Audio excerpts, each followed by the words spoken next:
दोस्तों नमस्कार, मैं पीके प्रभाकर आपका प्रभाकर सीरीज में स्वागत करता हूं। दोस्तों मैंने आपको वेक्टर का बहुत सा चीज़ पढ़ाया, डॉट प्रोडक्ट पढ़ाया, क्रॉस प्रोडक्ट पढ़ाया, लेकिन आज मैं आपको बताने जा रहा हूं कि वेक्टर मेनली दो प्रकार के होते हैं। एक होते हैं पोलर वेक्टर वेक्टर और एक होते हैं एक्सियल वेक्टर। तो मैं पोलर वेक्टर को ही नॉर्मल वेक्टर कह सकता हूं और एक्सियल वेक्टर को। तो ये क्या है दोनों, उसके बारे में आप देखें।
There are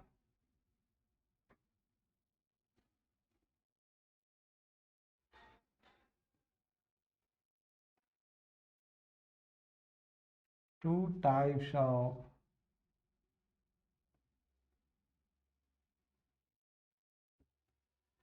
vector. पहला है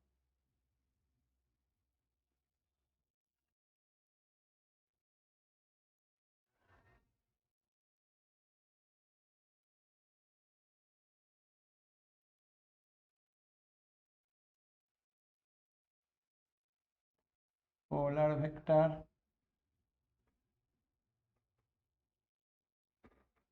दूसरा है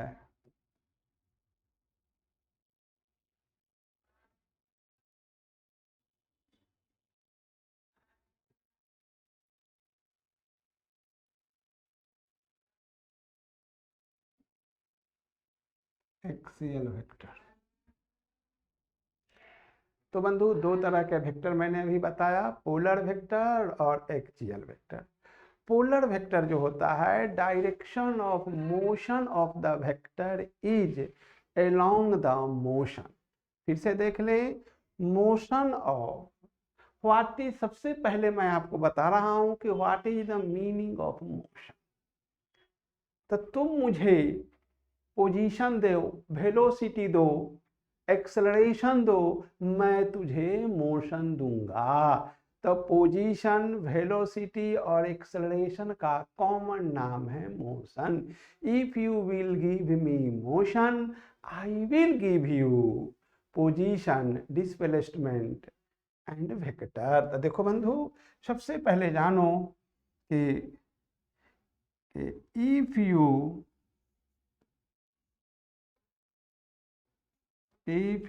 will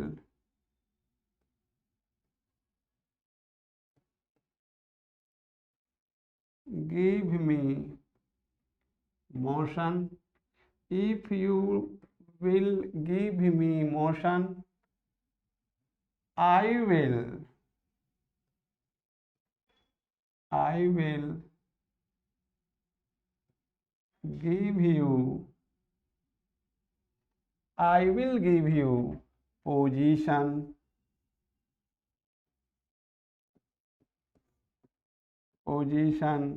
velocity and acceleration.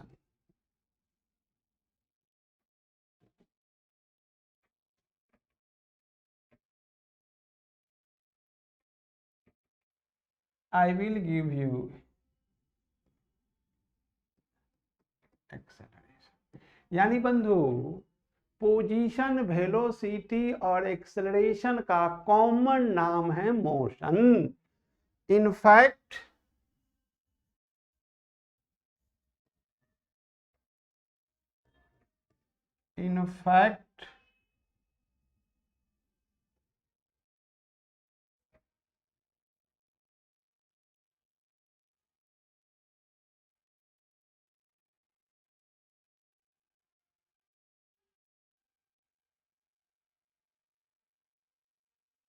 motion is the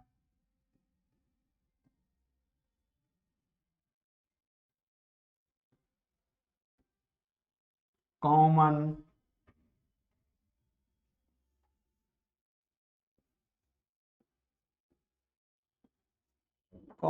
name of position,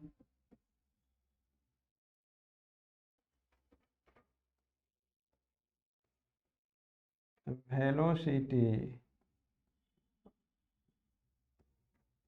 and acceleration.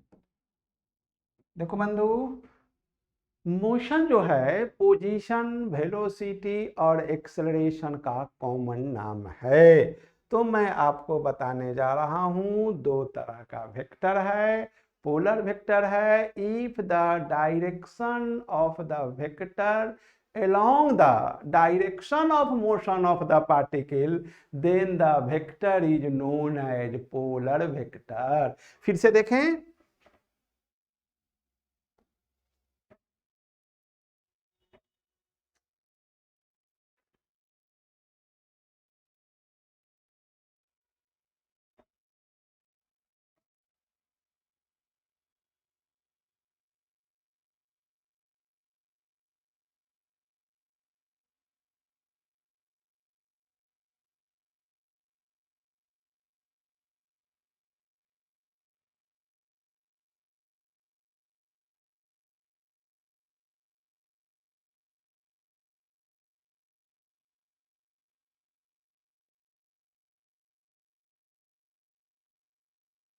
If the direction of the vector along the direction of motion of the particle, if the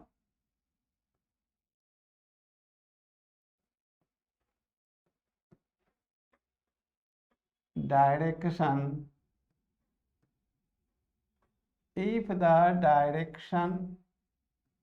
of the vector, if the direction of the vector is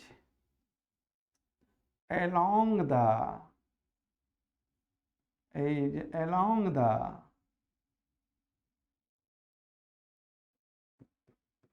motion of the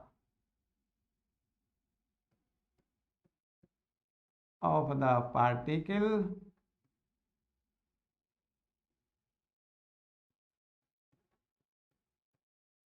motion of the particle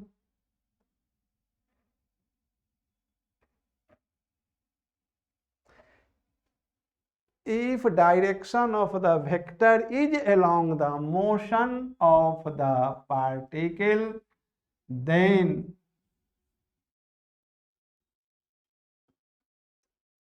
the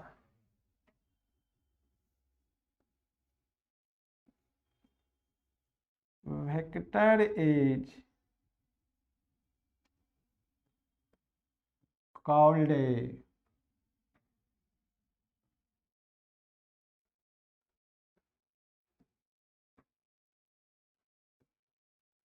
polar vector.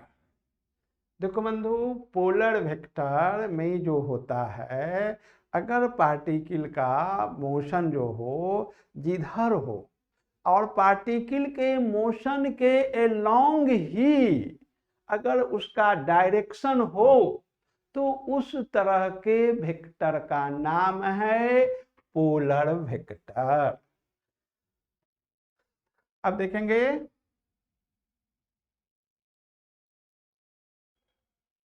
Polar vector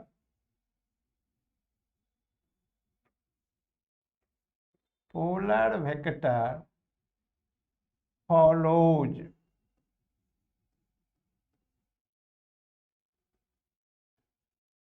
parity transformation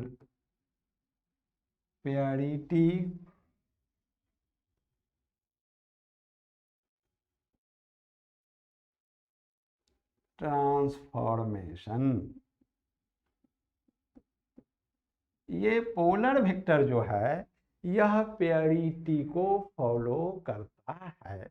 अब मैं आपको बताने जा रहा हूं कि आखिर parity है क्या। तो लिखेंगे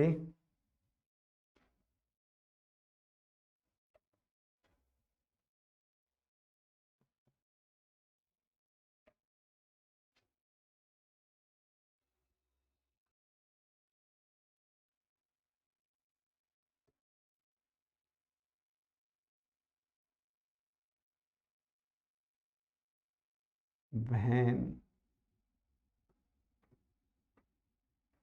x coordinate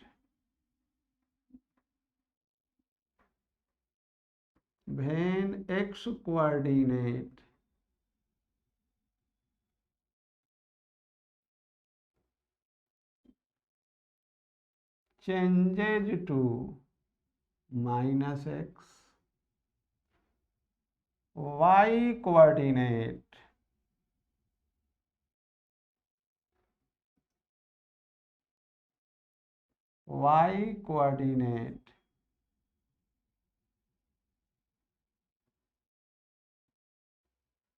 changes to -y and z coordinate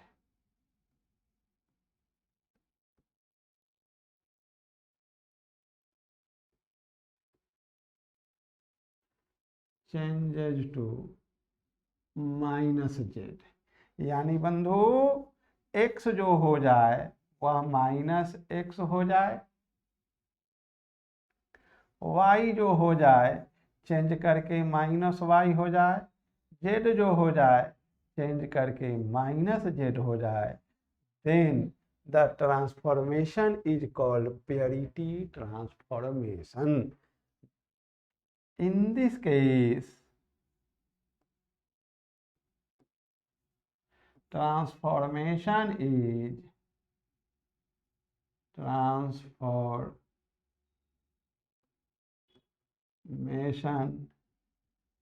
is called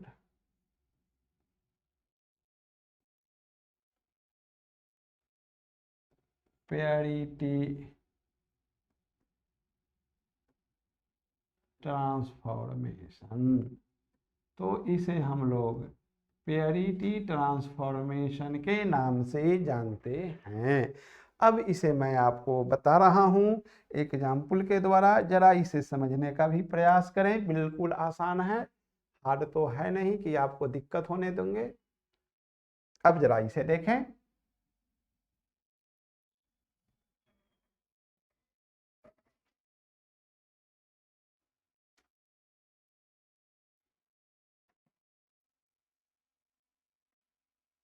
ये बंधु x कोऑर्डिनेट है,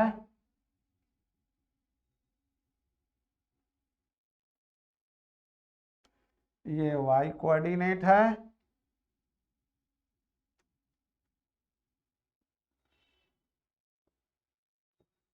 और ये आपका z कोऑर्डिनेट है। अब मैं इसी को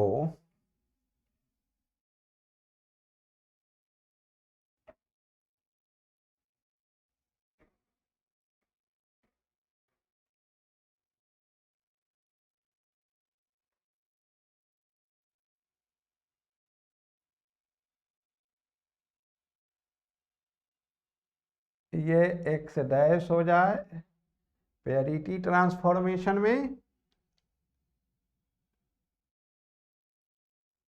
ये वाई डैश हो जाए और ये आपका जेड डैश हो जाए। तो यह जो है आपका पेरिटी ट्रांसफॉर्मेशन में सिर्फ उलट जाएगा 180 डिग्री से। एक्स एक्सिस उल्टेगा, वाई एक्सिस भी 180 डिग्री से उल्टेगा और जेड एक्सिस अपने ही कोऑर्डिनेट में ज्यों का त्यों है। तो मैं आपको पेरिटी ट्रांसफॉर्मेशन का एक एग्जाम्पल देता हूँ। जैसे मान लीजिए मैं आपको समझा रहा हूँ, जरा देखेंगे। डिस्प्लेसमेंट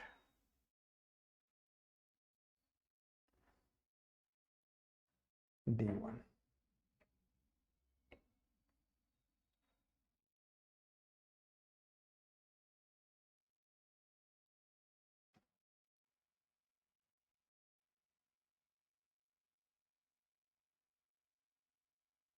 इसे मैं लिख रहा हूँ चेंज इन पोजीशन में जो होगा x2 minus x1, x2 minus x1 point number 1 दिया हूँ।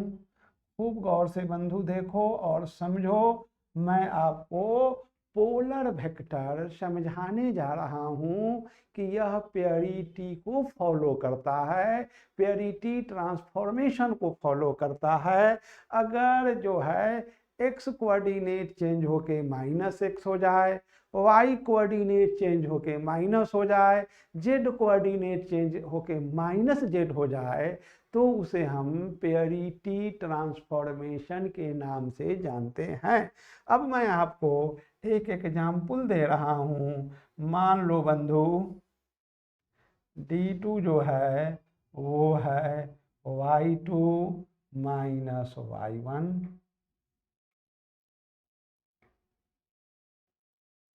और ये जो है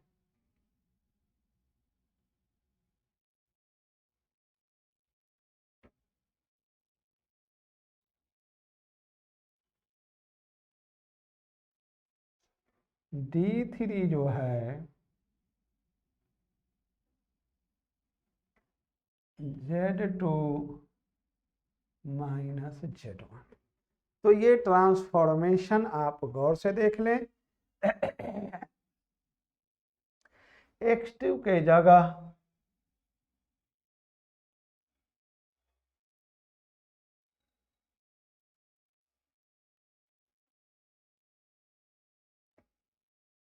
मैं लिख रहा हूं -x2 minus of the -x1। बंधु ये हो जाएगा -x2 प्लस हो जाएगा x1। अगर मैं माइनस कॉमन लूं तो ये हो जाएगा आपको x2 माइनस x1। इसे हम लोग कहेंगे -d1। ठीक उसी प्रकार बंधु अगर मैं d2 लेता हूँ -y2 minus of the -y1 equal to -y2 plus y1, इसे लिखूंगा तो हो जाएगा y2 minus y1 equal to हो जाएगा -d2। ठीक उसी प्रकार आप d3 देख लें -z2 minus of the -z1 equal to -z2 plus z1, minus common लूंगा हो जाएगा z2 minus z1 equal to हो जाएगा -d3। इस प्रकार जो डिस्प्लेसमेंट जो है पेरिटी को फॉलो करता है, इसलिए बंधु डिस्प्लेसमेंट जो हुआ एक पोलर वेक्टर हुआ। तो मैं आपको लिख रहा हूं, जरा ध्यान से देखें।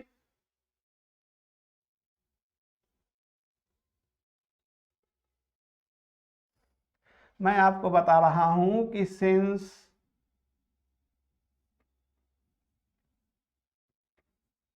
Displacement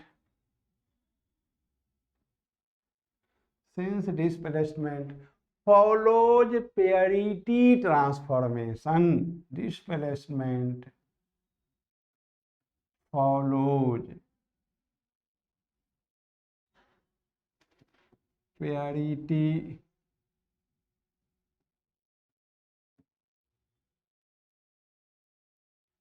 transformation,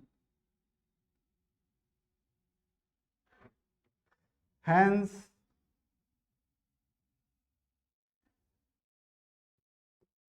it is a polar vector. It is a displacement बंधु पोलर वेक्टर है, चूंकि यह पेरिटी को फॉलो कर रहा है। और देखो बंधु, जितने भी वेक्टर हैं जो डिस्प्लेसमेंट से जिनका जन्म हुआ है, सब के सब पोलर वेक्टर कहलाएंगे। जैसे बंधु देख लो जरा गौर से, वेलोसिटी को जन्म देने वाला है displacement, time rate of change of displacement known as velocity. और चूंकि डिस्प्लेसमेंट जो है पोलर वेक्टर है, therefore velocity is also a polar vector. तो लिखेंगे since displacement produces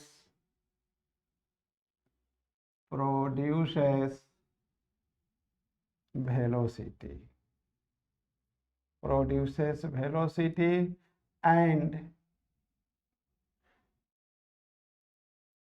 and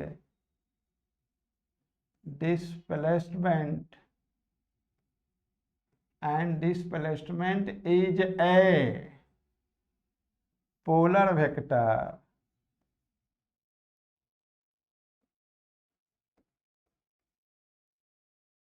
hence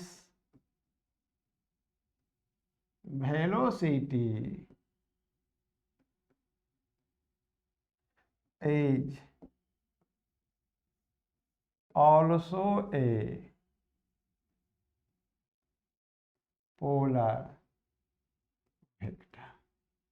तो बंधु, चूंकि डिस्प्लेसमेंट एक पोलर वेक्टर है, तो वह डिस्प्लेसमेंट ही वेलोसिटी को पैदा किया है, तो वेलोसिटी भी पोलर वेक्टर होगा। We can say that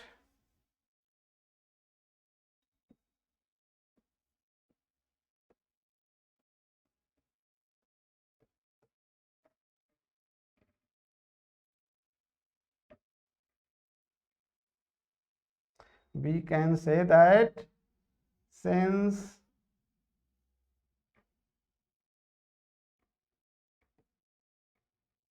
velocity produces acceleration,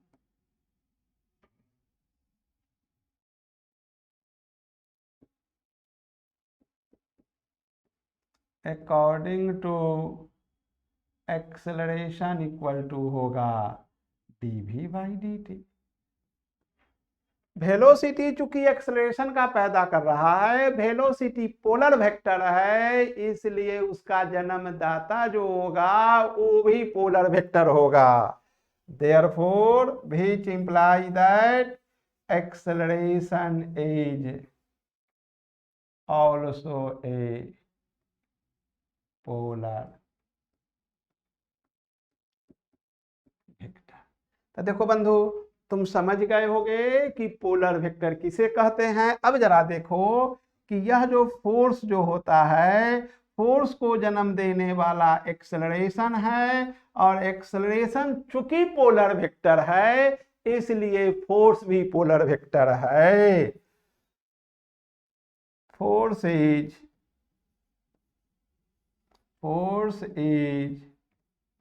also a polar vector because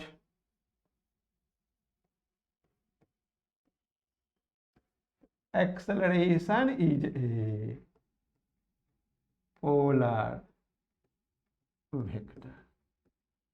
देखो बंधु, उसी प्रकार लीनियर मोमेंटम जो होता है वो होता है product of mass into velocity. The linear momentum is also a polar vector, चूंकि velocity is a polar vector. तो हम कहेंगे कि linear momentum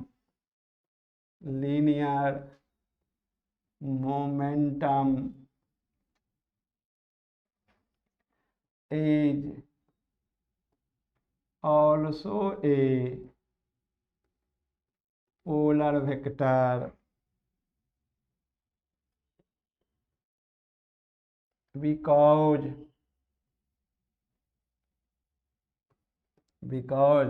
velocity is polar vector।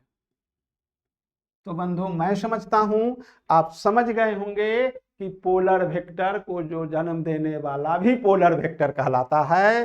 तो आपको फोर्स भी पोलर वेक्टर है, आप देख रहे हैं मोमेंटम भी पोलर वेक्टर है, इलेक्ट्रिक फील्ड भी पोलर वेक्टर है। चूंकि F बराबर होता है Q इंटू ई, तो E बराबर होता है F/Q। तो हम लोग आपको इलेक्ट्रिक फील्ड जो होगा वो होता है F/Q।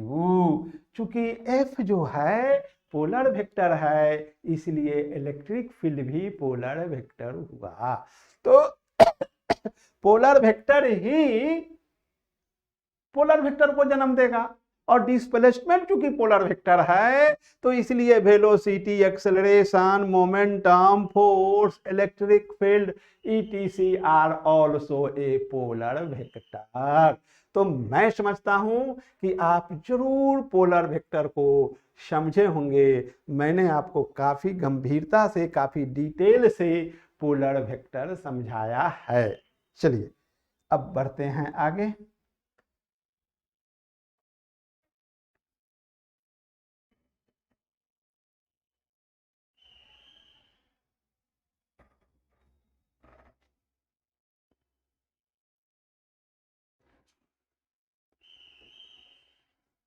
Axial vector.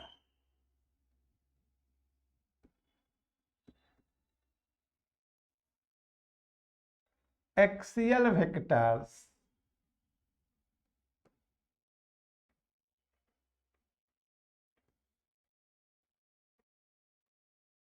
vectors are related. Axial vectors are related to rotation. Axial vector बंधु रोटेशन से संबंधित है। अगर हम किसी वस्तु को उसके एक्सिस पर रोटेट कराएं, जैसे देखिए अगर यह सिलेंडर है और यह सिलेंडर अपने एक्सिस के अबाउट रोटेट कर रहा है, तो इसका डायरेक्शन जो होगा वेक्टर का रोटेशन के अलोंग नहीं है। जैसे पोलर वेक्टर का डायरेक्शन मोशन के अलोंग था, तो एक्सियल वेक्टर का डायरेक्शन इस रोटेशन के अलोंग नहीं है, टेंजेंशियल नहीं है, बल्कि इसका डायरेक्शन एक्सिस के अलोंग है। तो इस तरह के वेक्टर को हम लोग एक्सियल वेक्टर के नाम से जानते हैं। तो अब हम लोग आपको बता रहे हैं कि एक्सियल वेक्टर क्या है। If the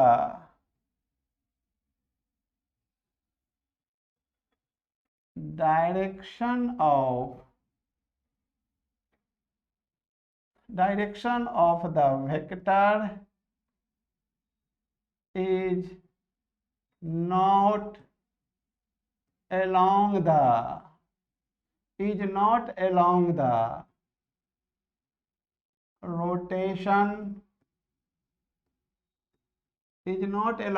rotation of the body,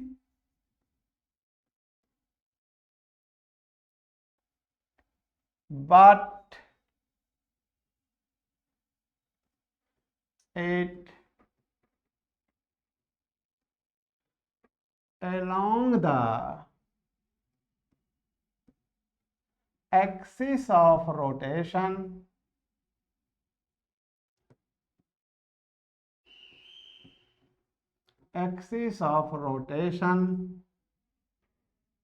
then the vector is called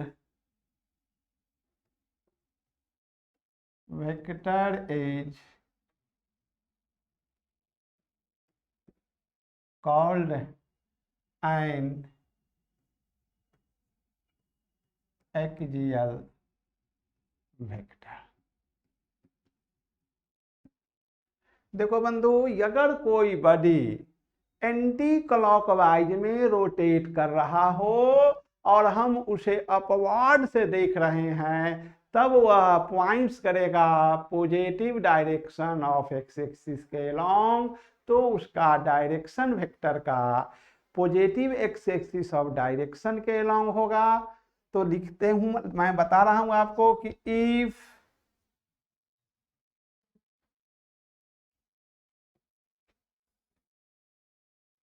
if a rigid body is rotating, if a rigid body is rotating anti-clockwise,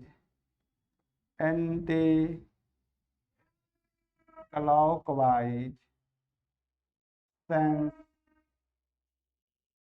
and is seen from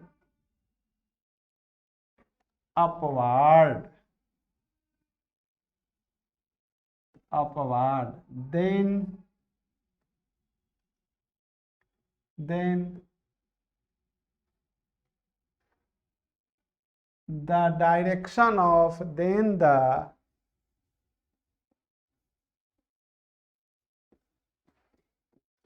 direction of the vector is along positive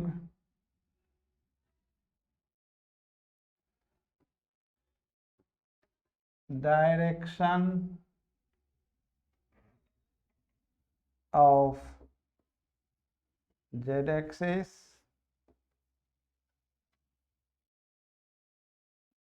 in this case, then the vector is called an axial vector।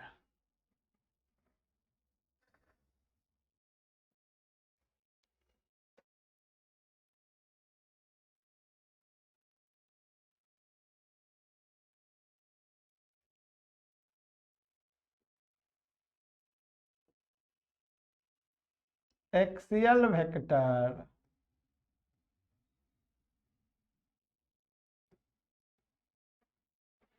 does not follow parity transformation।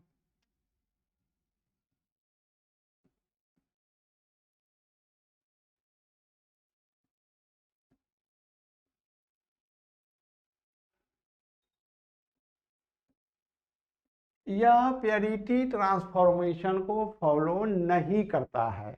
देखो बंधु, अगर हम दो polar vector को product लेंगे तो minus गुने minus plus हो जाएगा, तो वह जो है आपको एक्सियल वेक्टर कहलाएगा। जैसे बंधु ध्यान से देख लो, अगर कोई वेक्टर है सी है, मान लो कि यह वेक्टर है ए क्रॉस बी, अगर मैं इसका कंपोनेंट लेता हूं, जरा ध्यान से देखना, इस वेक्टर को A क्रॉस V को मैं लिख सकता हूं I J K A1 A2 A3। यहाँ x कंपोनेंट के जगह हमने 1 सिंबल दिया है, y के जगह सिंबल 2 दिया है और z के जगह सिंबल 3 दिया है। उसी प्रकार हम लिख सकते हैं B1 B2 और B3। मैं इसे लिखूंगा, हम आपको डिटर्मिनेंट बता चुके हैं काफी डिटेल में, A2 B3 minus A3 B2 minus J, ये कैंसिल होगा, ये cancel, A1 B3 minus A3 B1 और मैं प्लस के लिखूंगा A1 B2 minus A2 B1। अब देखो बंधु,